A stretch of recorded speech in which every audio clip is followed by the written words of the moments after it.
आन एक नन्हा सा बच्चा था जो अपने माँ बाप के साथ एक छोटे से गांव में रहता था। उसका दिल बहुत नर्म था और उसे पंछियों से खास लगाव था। हर रोज सुबह वह अपने में बैठकर पेड़ों पर चहचहाते पंछियों को देखता, उनके गाने सुनता और उनकी चपलता फुर्ती को देखकर खुश होता। मगर सब पक्षियों में से एक चिड़िया उसे सबसे ज्यादा पसंद थी। वह रोजाना उसके आंगन में आती, दाना चुगती और अपनी मीठी आवाज में चहचहाती। ऐसा था जैसे वह रस बातें कर रही हो। रवि उसे देखकर मुस्कुराता, कभी हाथ हिलाता और कभी उसके लिए छोटे छोटे दाने जमीन पर बिखेर देता ताकि वह आराम से खा सके। एक दिन रन में खेल रहा वो था कि अचानक इसकी नजर एक चीज पर पड़ी जो घास में बेजान सी पड़ी थी। जब वो करीब गया तो इसका दिल धक से रह गया। वही चिड़िया जो हमेशा खुश नजर आती थी, जमीन पर बेहरकत पड़ी थी कि नन्हे पर मिट्टी में अते हुए थे और वो बिल्कुल कमजोर लग रही थी। रेहान घबरा गया, इसे समझ नहीं आया कि क्या करे। वो दौड़कर अपनी माँ के पास गया और परेशान होकर बोला, उम्मी, चिड़िया जमीन पर पड़ी है, वो उड़ के नहीं रही। क्या ये बीमार किया हो गया है?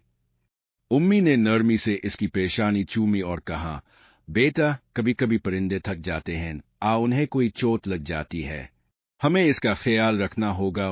रेहान ने चिड़िया को बहुत नरमी से अपनी छोटी सी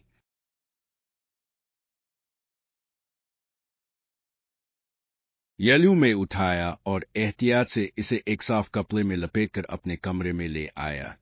इसने चिड़िया के लिए एक छोटी सी टोकरी बनाई, इसमें नरम घास रखी और चिड़िया को आराम से इसमें रख दिया। फिर वो एक पियाले मैं पानी ले आया और चिड़िया के सामने रख दिया, मगर चिड़िया में इतनी ताकत भी नहीं थी कि वह अपनी चोंच से पानी पी सके। रहीम को बहुत दुख हो रहा था। वह नहीं चाहता था कि उसकी प्यारी चिड़िया यूं तकलीफ में रहे। उसने अपनी उंगली पर एक छोटी सी बूंद ली और धीरे से चिड़िया की चोंच के पास ले गया। कुछ देर बाद चिड़िया ने हल्की सी हलचल की और उसके होठों को छूने वाले पानी की बूंद को महसूस किया। रेहान को आशा की किरण नजर आई। इसने सब्र के साथ चिड़िया को पानी पिलाने की कोशिश जारी रखी। कुछ ही देर बाद चिड़िया ने अपनी बंद आंखें खोली। वो कमजोर थी मगर जिंदा थी। अगले चंद दिन रेहान ने चिड़िया का बहुत ख्याल रखा। वो इसके लिए नरम वह दाना लेकर आता, धूप में उसकी टोकरी रखता ताकि उसे गर्मी मिले, और रोजाना उसे बातें करता। वह चिड़िया को प्यार से कहता, तुम जल्दी ठीक हो जाओ, मैं तुम्हें दोबारा पेड़ों पर उड़ते देखना चाहता हूं। ऐसा था जैसे चिड़िया भी उसकी बात समझ रही हो। वह हर दिन कुछ बेहतर होने लगी। उसकी आंखों में चमक लौट आई और वह कभी कभी अपने पर भी हिलाने लगी। एक दिन रेहान ने देखा कि चिड़िया अपने पंजों पर खड़ी होने की कोशिश कर रही थी। वो खुशी से तालियां बजाने लगा और अपनी उम्मी को बुलाकर कहा, उम्मी, चिड़िया अब ठीक हो रही है, वो उड़ने के लिए तैयार लग रही है।